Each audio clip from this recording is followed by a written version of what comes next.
بسم اللہ الرحمن الرحیم۔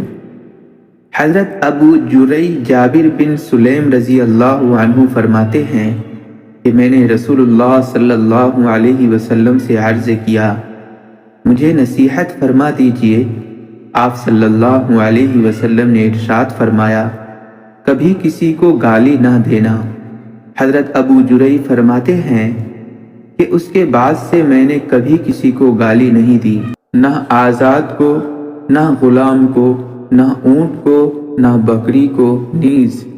رسول اللہ صلی اللہ علیہ وسلم نے ارشاد فرمایا، کسی نیکی کو بھی معمولی سمجھ کر نہ چھوڑو، یہاں تک کہ تمہارا اپنے بھائی سے خندہ پیشانی سے بات کرنا بھی نیکی میں داخل ہے۔